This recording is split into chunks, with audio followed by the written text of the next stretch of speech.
وعلیکم السلام ورحمۃ اللہ وبرکاتہ۔ آپ کا سوال غسل جنابت کے متعلق ہے کہ جب کوئی شخص اپنی بیوی سے ہم بستری کر لے تو اس پر غسل واجب ہو جاتا ہے۔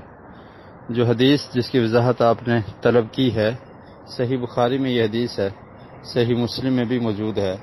نبی کریم صلی اللہ علیہ وسلم نے ارشاد فرمایا، اس حدیث کے راوی حضرت ابو ہریرہ رضی اللہ تعالی عنہ ہیں، اذا جلس بین شعابها الاربع ثم جہدها فقد وجب الغسل، کہ جب کوئی شخص اپنی بیوی کے 4 اعضاء کے درمیان بیٹھ جاتا ہے، 4 شعبے، اس سے مراد یہ ہے کہ اس کے ہاتھ اور اس کی 2 ٹانگیں، یا بعض نے کہا ہے کہ اس کی ٹانگ اور اس کی ران، ثم جہدها، پھر وہ کوشش کرتا ہے۔ جہدہا کا مطلب ہے کہ وہ جماع کرتا ہے، ہم بستری کرتا ہے۔ تو کوئی شخص جب ہم بستری کر لے تو اس پر غسل واجب ہو جاتا ہے۔ تو یہ واضح ہے، اس میں جو جہدہ کا لفظ ہے یہ کنایہ ہے جماع سے، یعنی ہم بستری سے، یعنی وہ شخص بیٹھ گیا اور اس کے بعد اس نے کیا کیا، کوشش کی۔ کوشش سے مراد یہ ہے کہ اس نے جماع کیا، یعنی ہم بستری کی، تو پھر اس پر غسل واجب ہو جائے گا۔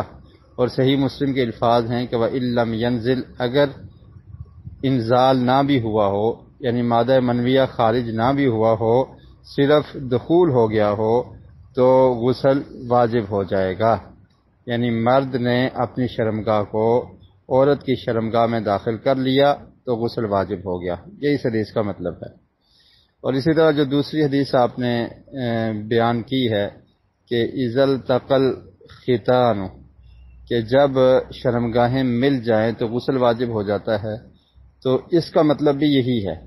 ملنے سے مراد صرف یہ نہیں ہے کہ مس ہو جائیں یا ٹچ ہو جائیں، بلکہ مطلب یہ ہے کہ دخول ہو جائے۔ اس کے بارے میں ایک دوسری روایت، اس میں وضاحت موجود ہے، حضرت عائشہ رضی اللہ تعالی عنہا بیان کرتی ہیں، اذا جاوز الختان الختان، کہ جب ایک شرمگاہ دوسرے میں داخل ہو جائے، جاوز کا مطلب تجاوز کر جائیں، داخل ہو جائیں، تو اس وقت غسل واجب ہو جاتا ہے۔ تو جب جماع ثابت ہو گیا، دخول ہو گیا، تو مادہ منویہ خارج ہو نہ ہو، انزال ہو نہ ہو، غسل واجب ہو جاتا ہے۔ تو اس کو غسل جنابت کہتے ہیں، اور اس وقت غسل کرنا مرد اور عورت دونوں کے لیے واجب ہو جاتا ہے۔ واللہ عالم بالصواب۔ جی، اور یہ بات بھی ذہن میں رکھیے کہ اگر دخول نہیں ہوا لیکن انزال ہو گیا ہے، یعنی پہلے سے ہی دخول نہیں ہوا اور اس سے پہلے انزال ہو گیا، انزال کا مطلب یہ ہے کہ آپ کا مادہ منویہ خارج ہو گیا، تو پھر بھی غسل واجب ہو جائے گا آپ پر۔